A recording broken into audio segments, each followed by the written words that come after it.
또 그 말씀에 반응하는 것들을 보면서 조금 더 하나님 우리에게 허락하신 이 위대한 십자가 복음을 우리가 조금 더 우리 심령 가운데 새기는 시간, 또 특별히 밤에는 또 우리 성도분들도 참여를 하시기 때문에 우리가 한 번 더 복음에 대한 마음을 좀 나눴으면 좋겠다는 생각이 들어서 제가 부탁을 좀 드려서 그 프린트를 이제 준비를 좀 요청을 드렸습니다. 그래서 우리 성도님들 나눠주시면 되겠고요. 그래서 아무래도 우리 청소년들도 그렇고 우리 성도님들도 말씀을 이제 들으실 때 우리 또 한국 사람들의 특징은 이제 빈칸을 채워야 뭔가 이렇게 욕구가 풀리잖아요.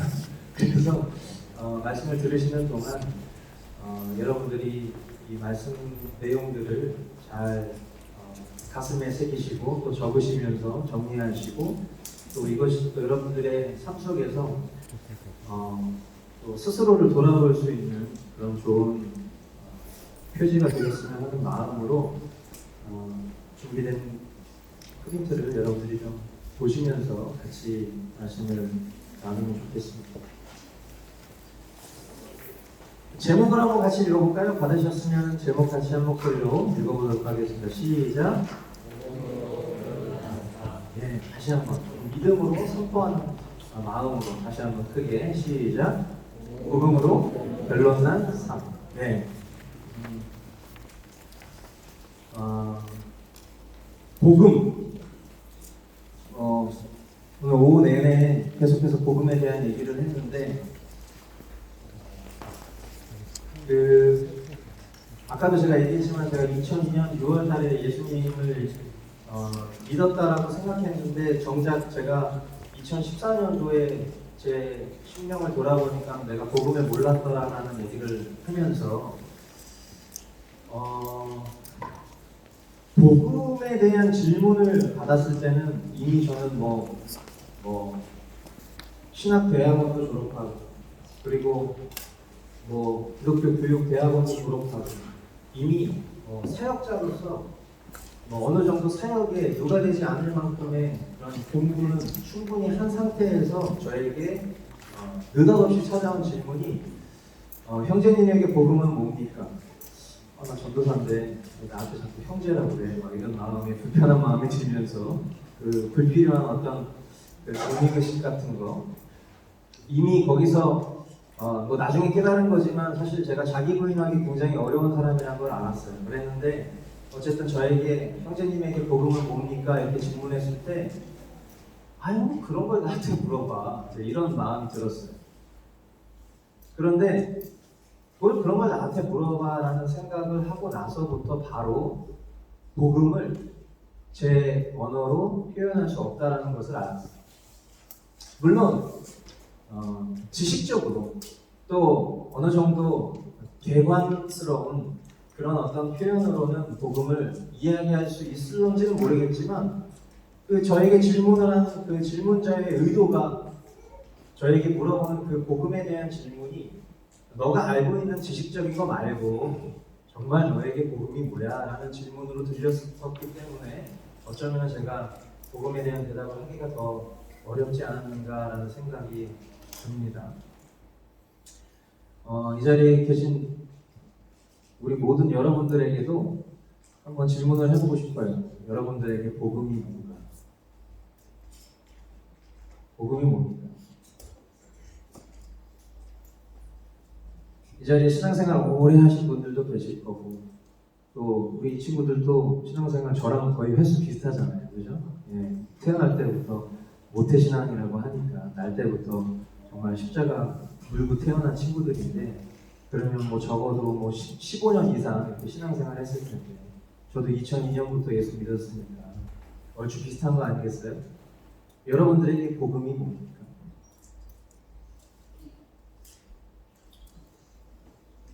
아까도 제가 얘기했지만 나를 변화시키지 못한 복음은 복음이 아니다라는 얘기를 했잖아요. 복음, 굿뉴스, 기쁜 소식. 우리가 기쁜 소식을 알면 그 기쁜 소식을 전하지 않고서는 살아갈 수 없는 존재예요. 그죠? 우리의 삶 가운데 우리가 가장 보편적으로 기쁜 소식을 잘 나누는 일들 중에 하나는 SNS죠. SNS. 그죠? 우리가 어떤 작은 이슈 하나에도 나를 만족해 하고 나를 즐겁게 하는 소식들은 우리가 퍼다 나누는데 아주 전문가들이라는 거예요. 그런데 그냥 사람이 단순히 살고 죽는 문제도 아니고 영원히 살고 죽는 문제에 있어서 우리 편에서는 아무런 소망이 없는데 하나님 편에서 아들 예수 그리스도 그 한 분을 통해서 저와 여러분들의 영원한 생명을 결정하셨다는 그 놀라운 소식을 우리가 전하는 데 있어서는 주저하고 부끄러워한다면 그 복음이 나에게 실제되지 못한 사람의 가능성이 참 많다라는 거죠. 근데 우리가 복음 하지만 제가 복음을 뭐 깨달았다 이렇게 표현하면 뭔가 좀 자연스러운 표현처럼 안 들리실 수 있는데 저는 정말 그런 것 같아요. 복음을 정말 깨달았거든요. 지식적인 동의가 아니라 정말 복음을 깨달았는데 복음을 깨닫고 나서 제가 몸담고 있던 공동체나 교회의 설교들을 들었을 때 정말 너무 놀라지 않을 수가 없었어요. 왜냐하면 우리는 보통 교회 가면 설교 들으면 복음 들었다고 생각한단 말이에요. 가장 큰 이유는 복음을 모르기 때문이에요. 복음이 뭡니까? 지금 우리가 머릿속으로 그 떠올리려고 하는 그 복음에 대한 정의를 생각했을 때 우리가 매일, 매주 듣고 있는 설교의 내용들이 복음입니까? 아니면 어떤 라이프 스타일이라든지 우리가 세상을 살아가면서 성공하는 그리스도인의 법칙들 같은 거라든지 아니면 우리가 세상에서 좋은 영향력을 끼치는 사람들이어야 된다는 얘기라든지 그런 겁니다. 물론 그런 얘기들이 잘못됐다라고 단정 지을 수는 없지만 중요한 것은 이 교회라는 공동체는 하나님께서 설계하시기를 예수 그리스도의 몸을 이루는 머리 대신 예수 그리스도의 몸을 이루는 지체들이 모여서 그들이 모여서 계속 자기의 심령 가운데 공동체 가운데 선포하고 다시 확인해야 되는 것은 예수 그리스도의 십자가 복음이거든요. 알아도 또 들어야 되는 거예요. 왜? 안 돼도 살지 못하니까. 내가 복음을 아무리 지식적으로 말한다. 복음 가장 대표적으로 얘기할 수 있는 게 뭡니까? 요한복음 3장 16절을 읽으면서 그죠? 하나님이 세상을 이처럼 사랑하셔서 독생자를 주셨잖아요. 그거 모릅니까? 이런 식으로 제가 대답했다고요. 저한테 그 수학이 넘어 형제님께 복음이 뭡니까? 라고 질문하셨던 분을 향해서 저 전도사예요. 제가 설명해 드려요. 하나님이 세상을 이렇게 얘기를 했다고요. 제가 그렇게. 그런데 정말 그 제 입술 넘어 흘러갔었던 그 말이 나에게 실제냐라는 질문 속에 과연 정말 그게 나에게 실제냐? 여기 써 있잖아요. 그 복음이 여러분에게 실제가 되십니까? 정말 여러분이 입술로 고백하는 그 복음이 정말 여러분에게 실제가 되냐는 말. 그 복음이 저와 여러분의 삶을 진짜로 변화시켰냐는 말이에요. 단순히 그냥 단회적으로 하루 이틀 뭔가 인간적인 결단을 통해서 내 삶의 생활 습관 한두 개 정도를 일시적으로 바꿨던 그런 개념 말고 존재 자체를 바꿨냔 말이에요. 존재 자체를. 우리가 말로는 내가 그리스도와 함께 십자가에 못 박혔나니 그런즉 이제는 내가 사는 게 아니라고 찬양으로도 그렇게 수십 번 수백 번을 고백했을 텐데 지금 내가 살아가는 건 내가 아니라 내 안에 예수 그리스도께서 살아가시는 존재라고 그렇게 고백했는데 정말 나의 삶을 통해서 예수 그리스도가 드러나냐 그 말이에요. 그 증거가 있다면 그 증거를 명백하게 드러낼 수 있느냐? 왜냐하면 복음은 관념이 아니거든. 복음은 실제거든. 존재가 바뀌는 건 흉내 수준이 아니라 실제라고. 그러면 복음이 문제인 것입니까? 아니면 그 복음을 잘못 이해하고 오해하고 있는 나의 문제. 우리가 이제 여기서부터 출발을 사실 해야 된다고 저는 생각합니다. 우리가 믿고 있는 복음, 우리가 생각하고 있는 그 복음이 어떤 복음이냐? 대표적으로 두 가지가 있습니다. 첫 번째, 여러분들 빈칸 지나가면 막 떨리고 막 이러잖아요. 일단 빨리 채우셔야 돼요. 첫 번째, 적으세요. 따라하겠습니다. 소원 성취형 복음. 소원 성취형 복음. 이 소원 성취형 복음이 여러분들이 믿고 따르는 복음이 아니기를 바랍니다. 소원 성취형 복음이 뭘까요? 내가 바라고 원하는 것들은 주님이 다 들어주시는 거예요. 내가 기도하는 기도 제목, 내가 꿈꾸고 있는 그 꿈, A부터 Z까지 다 내가 설정하고 내가 계획하고 내가 주인 돼서 결과적으로 통보 하나님께 드리고, 자, 이거 이뤄주세요. 주님이 하셨습니다.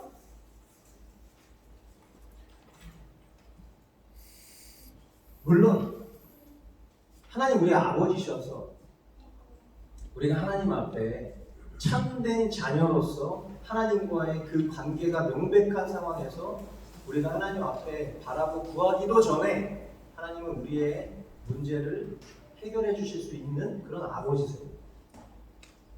그런데 중요한 건 뭐냐면 이 하나님과의 명백한 관계가 설정되지도 않은 상태에서 내가 필요할 때만 마치 복음을 나를 위한 것으로 착각하고 그렇게 하나님을 이용하려고 하고 있지는 않은가, 그것이 복음이라고 생각하고 있지는 않은가 라는 것들을 생각해 볼 때에 안타깝게도 오늘날 우리가 살아가고 있는 많은 교회 안에서 선포되는 메시지들은 대부분 다 기복주의적인 말씀, 예수 믿으면 복 받는다, 예수 믿으면 잘 된다.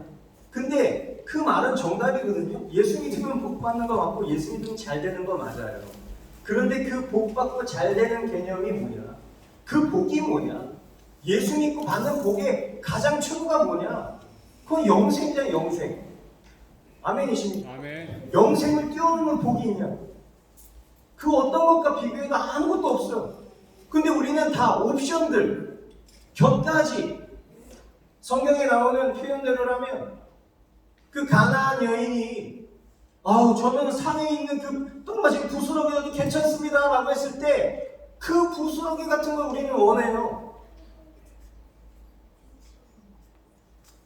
다 나를 위한, 나를 위한 그 소원 성취형의 복음을 우리가 혹시 복음이라고 생각하고 살아가고 있지는 않은가?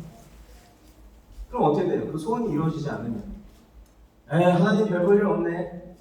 그냥 역시 하나님은 존재하지 않는 분이었어. 역시 세상의 가치를 따라가야 돼. 보편적인 진리를 추구해야 된다고. 이런 인식과 마음이 우리의 삶 가운데 있으면서 적당한 마음의 평안을 위해서 그냥 주일날 예배당을 찾는 정도. 가장 잘못된, 우리가 보편적으로 왜곡되이 생각하고 있는 복음의 첫 번째가 바로 소원 성취형 복음입니다. 두 번째는 어떤 복음이냐면 한번 따라해 주시겠습니다. 문제 해결용 복음. 문제 해결용 복음. 앞에서 얘기한 거랑 비슷한 거죠.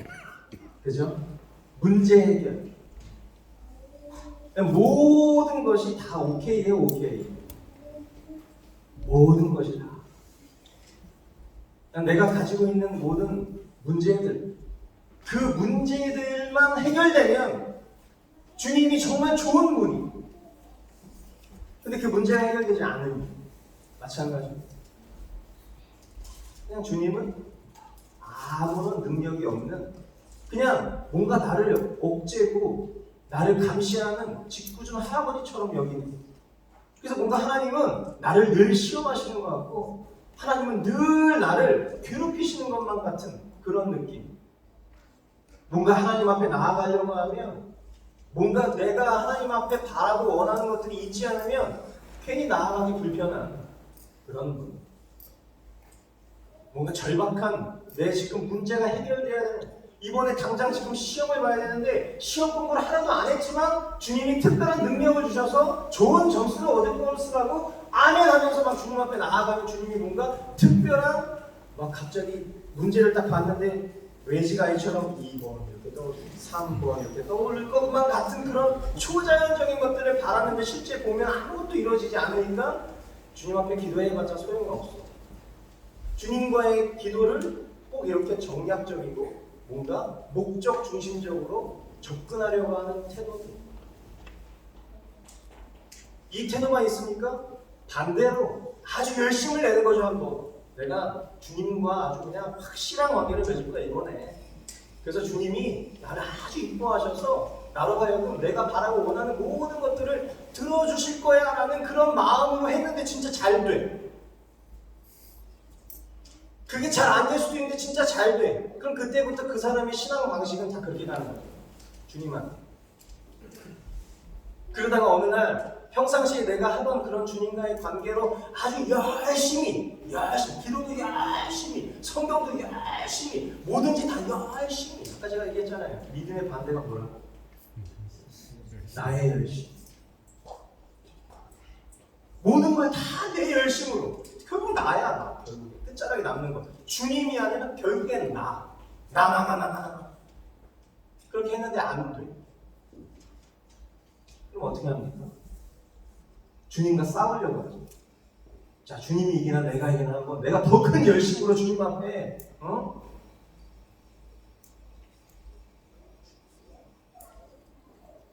여러분, 성경이 우리에게 뭐라고 말씀하냐면요. 우리가 하나님의 말씀을 많이 알아도 복음에 무지할 수 있다고 말해요. 우리가 하나님의 말씀을 많이 알아, 지식적으로 충만해. 그런데도 불구하고 복음을 모를 수 있다고 말한다는 거예요. 자, 이게 어불성설 같지만 말씀을 한번 보겠습니다. 거기 사도행전 18장 24절부터 28절 말씀이 있습니다. 우리 그 말씀 한 목소리로 같이 읽어보도록 하겠습니다. 시작. 알렉산드리아에서 난 아볼로라 하는 유대인이 에베소에 이르니 이 사람은 언변이 좋고 성경에 능통한 자라. 그가 일찍이 주의 도를 배워 열심으로 예수에 관한 것을 자세히 말하며 가르치나 요한의 세례만 알따름이라. 그가 회당에서 담대히 말하기 시작하거늘 브리스길라와 아글라가 듣고 데려다가 하나님의 도를 더 정확하게 풀어 이르더라.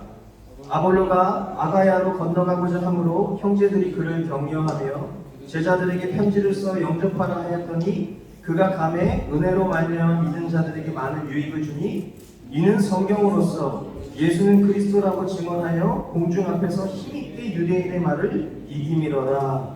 아멘.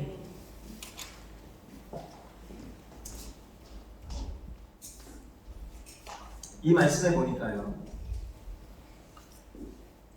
아볼로라는 사람이 있어요. 아볼로라는 사람을 우리가 이제 아는데 그 아볼로라는 사람이 이제 옛 시절이죠, 옛 시절. 자, 아볼로가 언변이 좋고 여기 뭐라고 표현되어 있습니까? 성경에 능통한 자라 이렇게 했죠. 네, 말도 잘하고 아주 성경도 능통한 사람이라는 거죠. 그런데 여기 보니까 그가 일찍이 주의 도를 배워 열심으로 이런 단어 나오면 주목해야 돼. 긍정적인 의미로 쓰여진 경우들이 거의 없어. 열심으로 예수에 관한 것을 자세히 말하며 가르치나 뭐만 알 따름이라? 요한의 세례만 알 따름이라. 이게 무슨 말이에요? 만약에 복음의 본질이 있다면 복음의 본질 속으로 들어가지 못한다는 거예요. 그 주변 어딘가에서 요한의 세례. 요한의 세례가 뭐죠? 세례 요한이 이 땅에 온 목적이 뭐예요? 예수님이 가시는 그 길 예비하러 온 사람이잖아요. 그죠? 그리고 예수님 공생의 사역 딱 시작하실 쯤에 어떻게 됩니까? 네. 순교의 제물로 그렇게 사라지잖아요.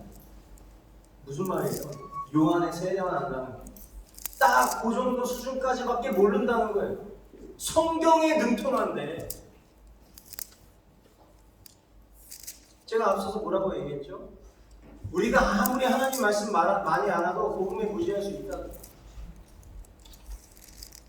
저와 여러분들이 아무리 신앙생활을 오래 했어도 그게 신앙생활이 아니라 종교생활일 수 있다. 내가 복음을 되게 잘하는 거라고 생각했는데 내가 복음을 모를 수 있다니까요. 오늘 말씀의 제목이 복음으로 결론난 삶이잖아요. 이 제목만 보면 이미 저와 여러분들은 다 복음으로 결론난 삶을 사는 사람인 것처럼 여길 수 있는데, 정직하게 첫 번째 질문부터 복음을 여러분의 말로 설명해 보십시오라는 그 질문을 여러분들이 받으셨을 때, 여러분이 복음을 통해서 변화를 받은 자가 분명한지 아닌지에 대한 스스로의 질문 속에 어느 정도의 저는 답이 이미 나와 있다고 생각해요. 내가 복음을 아는 사람이냐 모르는 사람.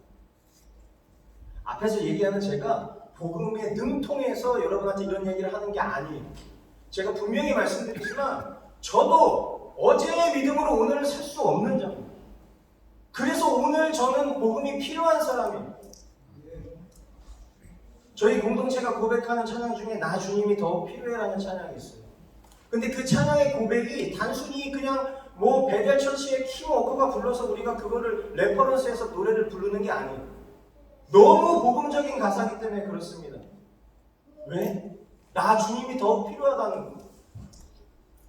이 말은 무슨 말이에요? 복음 대신 예수 그리스도가 오늘 나의 삶의 실제적 주인이 아니면 나는 복음을 모르는 자가 될 수 있다는 거예요. 아무리 목사라도, 아무리 석사, 박사라도, 신학을 내가 여러 번 공부를 했었어도, 내가 유명한 사역자고 유명한 목사고 사람들에게 영향력을 끼치는 사람이라 할지라도 오늘 나에게 예수 그리스도가 주인 되시지 않으면 나는 복음 모를 수 있는 자라는 걸 인정할 수 있어야 돼요.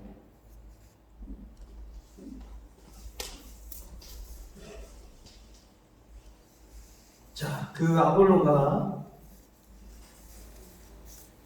브리스길라와 아굴라를 만나죠. 그래서 브리스길라와 아굴라가요, 우리가 읽었지만 뭐라고 합니까? 하나님의 도를 더 정확하게 풀어 이르더라 그러죠. 여러분 이 상황을 한번 생각을 해보자고요. 아볼로는 하나님 말씀에 능통한 자예요. 그런데 누가 와가지고 브리스길라, 아굴라 이름도 이상한 인간들이 와가지고 나한테 저기 아볼로 형제님 잠깐만 나와보세요. 우리 잠깐 우리 한적한 곳으로 좀 가서 우리 복음에 대해서 좀 얘기를 나눠볼까요? 뭐 어디서 많이 들어본 느낌 같지 않아요? 형제님에게 복음은 뭡니까?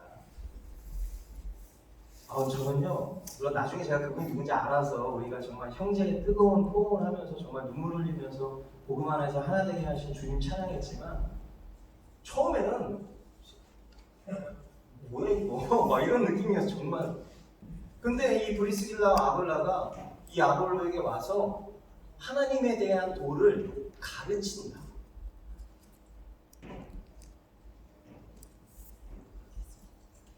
그러자 어떤 놀라운 일이 벌어졌죠?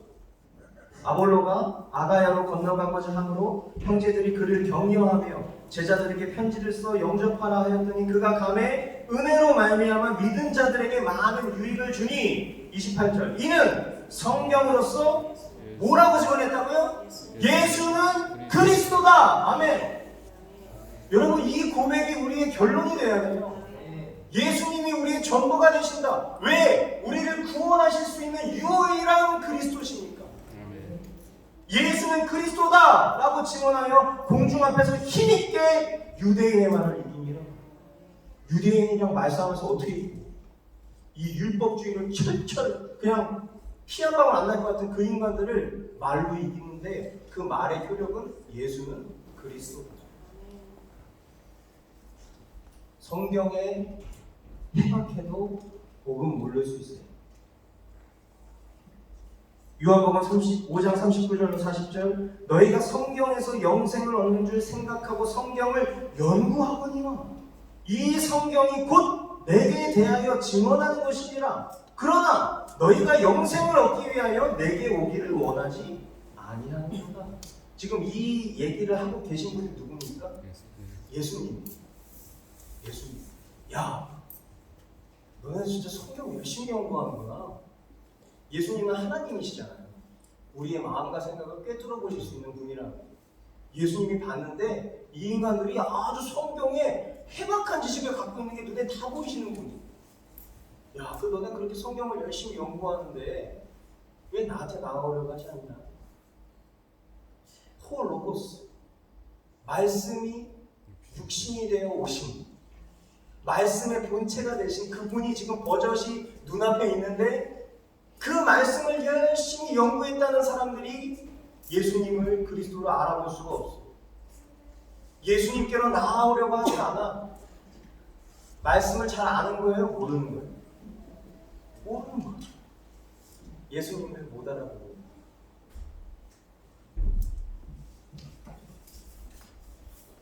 누가복음 9장 23절로 24절. 또 무리에게 이르시되 아무든지 나를 따라오려거든 자기를 부인하고 날마다 제 십자가를 지고 나를 따를 것이니라. 누구든지 제 목숨을 구원하고자 하면 잃을 것이요 누구든지 나를 위하여 제 목숨을 잃으면 구원하리라. 자, 한번 빈칸을 찍으면서 따라 읽어주시겠어요? 자기를 부인하지 않는 존재는 부인하지 않는 복음을 복음을 알 수 없습니다. 알 수 없습니다. 무슨 말인지 우리 청소년들 알겠어요? 자기를 부인하지 않는 사람은 복음을 알 수가 없어요.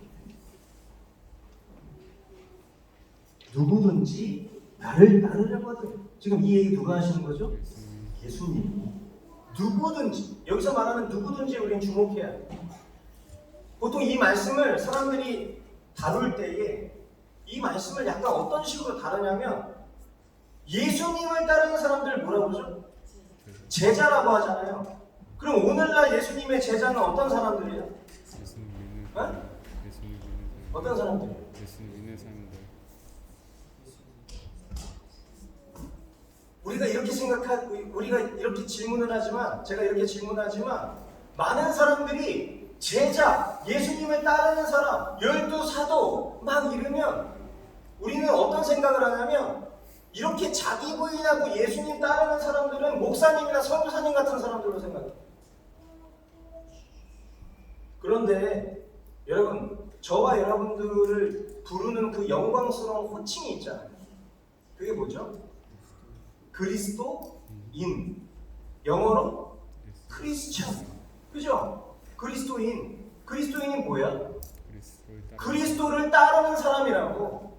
그리스도로 사는 사람이라고. 아멘? 아멘. 네. 여기서 말하는 누구든지 범위 안에 목사님, 선교사님들만 있습니까? 아니에요. 이거는 그리스도인이라면이라는 말이에요. 그리스도인이라면 누구든지 자기를 부인해요. 자기 부인이 뭐예요? 자기 부인을 알려면 자기 사랑도 알아요. 자기 사랑은 뭐예요? 저는 이 자기 사랑에 대해서 오늘날 많은 그리스도인들이 오해하고 있다고 생각해요. 하나님은 있는 모습 그대로 우리를 사랑하십니까? 아닙니까? 사랑하십니다. 사랑하시죠? 예. 자, 그 얘기가 죄 짓고 있는 나도 하나님이 사랑하시는 겁니까? 우리가 아까 하나님의 형상 얘기하면서 그 하나님의 형상이 이 appearance, 외모가 아니라고 얘기했잖아요. 하나님의 지, 정, 의로 우리가 하나님의 형상을 따라 지음받았다라고 얘기했잖아요. 하나님의 형상으로 지음받았던 상태가 너무 좋았어. 하나님 보시기에 힘이 좋았어. 그런데 그 존재가 죄를 범하고 타락했어요. 그래서 인간 삶 속에 사망이라는 게 들어왔죠. 뿐만 아니라 하나님이 창조하신 피조세계에도 엉망진창이 되어버린 시대를 지금 우리가 살고 있잖아요. 뼈저리게 보고 있잖아요. 이런 바이러스 보면서. 그 속에 우리는 오늘 하루를 살아가면서도 수만 가지 죄에 대한 고민과 수만 가지 죄를 어떻게 하면 지을 수 있을까를 상상하며 살았던 존재들이잖아요. 그 속에 우리의 있는 모습 그대로를 하나님께서 사랑하신다라고 했을 때 하나님이 말씀하시는 그 사랑의 존재는 하나님이 본래 창조하셨던 원형의 모습.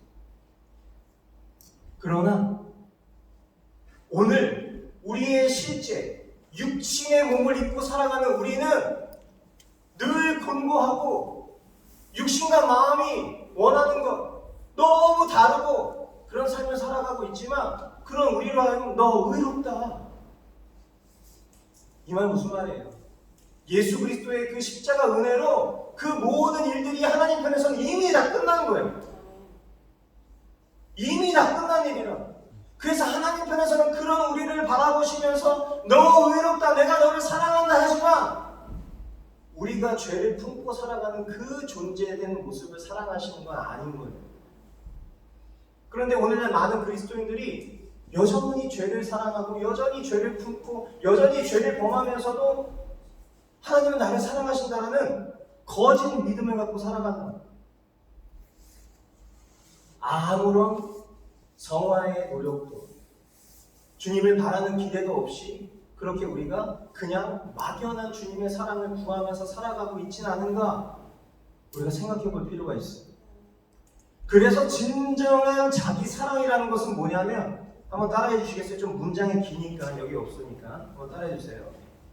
그리스도 안에 있기 전에 그리스도 안에 있기 전에 나의 모습을 나의 모습을 부인하고 부인하고 그리스도 안에서 그리스도 안에서 새로운 피조물 된 새로운 피조물 된 나를 사랑하는 것. 나를 사랑하는 것. 여러분 이게 진짜 자기 사랑이에요. 아멘. 그러면 진짜 자기 사랑의 삶을 사는 사람은 어떤 삶을 살겠어요? 그리스도. 부단히 그리스도 안에 있기 전에 그 죄된 실제를 부인하려고 힘쓰겠죠. 그 얘기예요, 그 얘기. 누구든지 나를 따라오려거든 자기를 부인하고 너 그 존재적 죄인 되었던 그 모습 너 그거 부인해야 돼. 죄 사랑하는 마음 갖고 죄도 사랑하고 나도 사랑할 수 없어. 두 주인 섬길 수 없거든.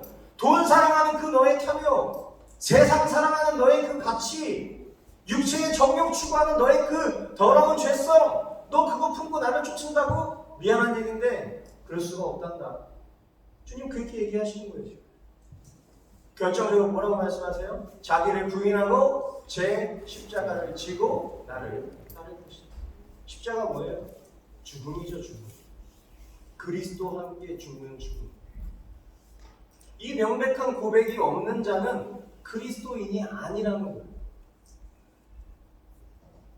그렇기 때문에 자기를 부인하지 않는 존재는 당연히 복음을 깨달을 수가 없는 거예요. 동의하십니까? 아멘. 여기 아주 무서운 말씀이 나오죠. 마태복음 7장 21절로 23절.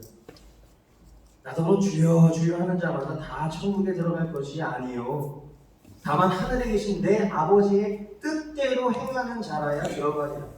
그날에 많은 사람이 나더러 이르되 주여 주여 우리가 주의 이름으로 선지자 노릇하며 주의 이름으로 귀신을 쫓아내며 주의 이름으로 많은 권능을 행하지 아니하였나이까 하리니 그때에 내가 그들에게 밝히 말하되 내가 너희를 도무지 알지 못하니 불법을 행하는 자들아 내게서 떠나가라. 아멘. 이렇게 후회도 늦어요. 왜냐하면 이 선포는 이미 죽음 이후입니다. 제가 아까 이 세상에서 제일 불쌍한 사람은 어떤 사람이라고 했죠? 천국 갈 뻔한 사람.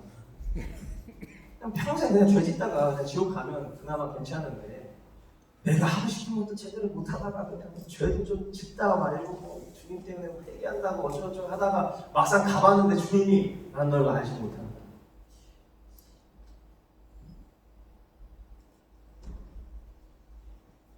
그들이 하나님을 시인하나 행위로는 부인하니 가증한 자요 복종하지 아니하는 자요 모든 선한 일을 버리는 자니라. 하나님을 입술로는 시인하는데 행위로는 부정하고. 제가 아까 얘기했었던 내용 기억나시죠? 여기서 말하는 이 행위라는 건 사람의 열심을 말하는 게 아닙니다. 하나님의 구원의 방식은 이렇습니다. 한번 따라해 주시겠어요? 선구원, 선구원, 후율법. 후율법. 하나님의 구원 방식은 먼저 하나님이 택하셔서 하나님의 백성 삼으세요. 아멘. 그리고 너 내 백성이니까 내 나라의 룰을 지켜라. 아멘. 이게 하나님의 방식이에요. 근데 사탄은 이거 늘 어떻게 속이죠? 선율법 후 구원. 율법을 열심히 지키면 내 힘과 열심으로 그러면 하나님 나에게 구원 주시겠지? 이런 식이에요. 우리가 살아가는 삶의 방식들, 제가 아까 늘 얘기했잖아요. 우리가 늘 경계해야 되는 거. 아, 열심히 하겠습니다. 너 열심히 해. 뭘 열심히 해? 하나님의 열심은 하나님께로부터 와요. 아멘. 하나님이 우리 마음 가운데 빌립보서 1장 6절 말씀처럼 우리 마음 가운데 하나님의 소원을 불어넣어 주셔서 우리로 하여금 나 하나님의 뜻을 따라 살아가고 싶어. 나 이전에는 말씀 안 봤는데 오늘 말씀 들으면서 내 마음 가운데 이런 감동이 와. 나 말씀만 보고 싶어. 당장. 막 수련회 끝나고 집에 가면 그동안 내가 막 절제하고 참았던 것들이 막 마그마처럼 폭파해가지고 내가 수련회 기간 동안 게임 못했으니까 이제 나 게임을 진짜 밤새도록 할 거야. 이래서 주일날 잘 안 와.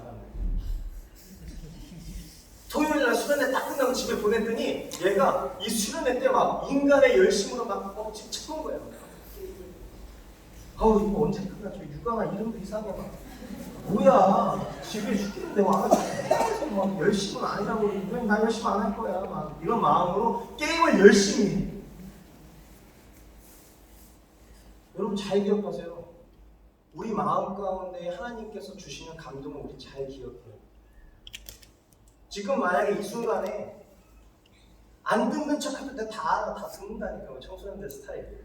다 뭐 이러고 있는 거야. 여러분들 속지 마세요. 다 들어요. 물어보면 다 알아. 되게 신기한 종족들이에요. 근데 이 청소년들이 지금 고개를 대부분 다 들고 듣고 있어요. 전 정말 이런 청소년들을 정말 오랜만에 봅니다. 그런데 지금 여러분들이 듣고 있는 이 말씀 속에 믿음이 자라는 거예요. 네. 믿음은 들음에서 난다고 매번 얘기했죠. 지금 제가 개인적인 사견이나 아니면 제 개인 간증 얘기하고 있는 게 아니잖아요. 지금 성경 말씀을 갖고 얘기하고 있잖아요. 이 말씀들을 통해서 여러분들 마음 가운데 하나님께서 여러분들 안에 하나님의 소원을 막 불어넣어 주시는 거예요. 아멘. 나를 알길 원하니 성경을 봐.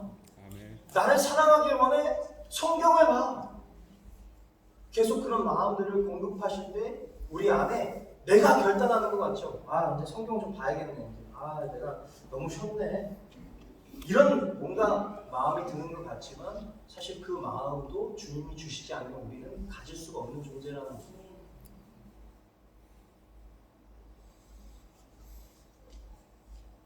자, 다시 한번 따라해 주시겠어요? 나를 변화시키지 않는 복음은 나를 변화시키지 않는 복음은 결코 내게 복음이 될 수 없습니다. 결코 내게 복음이 될 수 없습니다.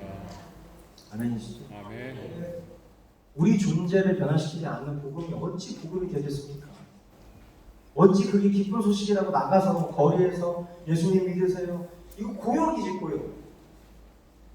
전도지고 내가 마음 가운데 자원하는 마음이 안 드는데 왜 복음이 나를 변화시킨 적이 없는 것 같은데 뭔가 다른 사람한테 예수님 믿으라고 말을 해요. 예수님 믿으세요라고 줬는데 받는 사람이 그냥 받고 지나가면 너무 감사한 일인데 받는 사람이 갑자기 쓰더니 그래서 당신은 복음 때문에 바뀌었어? 만약 이렇게 얘기하면 뭐라고 얘기할 거예요?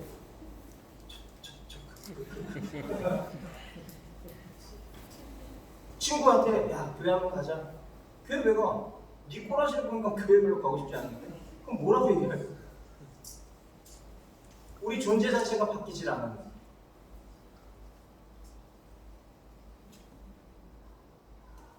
다음 장 넘기세요. 친절하죠? 네, 뭔가 이렇게 빈칸 채우면 빨리빨리 물어보고 모르면 옆 사람한테 물어보면 저한테 물어보고 손 들고. 자, 아까 우리가 이 얘기를 했었어요. 죄 곧 나 곧 죄.